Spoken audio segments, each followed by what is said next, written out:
દેશના વડાપ્રધાન તરીકે પીએમ નરેન્દ્ર મોદીએ 4399 દિવસનો રેકોર્ડ પૂર્ણ કરી ઐતિહાસિક કીર્તિમાન સ્થાપિત કર્યું છે।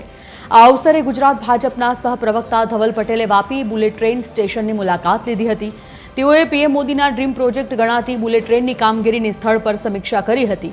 ધવલ પટેલે પ્રોજેક્ટની ઝડપી ગતિ જોઈ સંતોષ વ્યક્ત કર્યો હતો અને જણાવ્યું હતું કે ઓગસ્ટ 2027થી સુરત બિલીમોરા વચ્ચે બુલેટ ટ્રેન સેવા શરૂ થવાની આશા છે।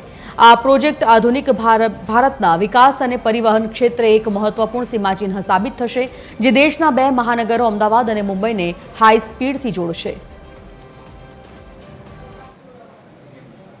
मोदी साहब नो ड्रीम प्रोजेक्ट है कि આપણે અમદાવાદથી લઈને મુંબઈ લગીને જે બુલેટ ટ્રેન આપણું સપનું છે એનું જલ્દીથી સાકાર થવાનું છે। પહેલું સેક્શન સુરતથી બિલીમોરા આપણો સરકારનો ટાર્ગેટ છે કે 15મી ઓગસ્ટ 2027ના પહેલા ચાલુ કરીએ અને પછી બીજું સેક્શન સુરતથી વાપી સ્ટાર્ટ થશે।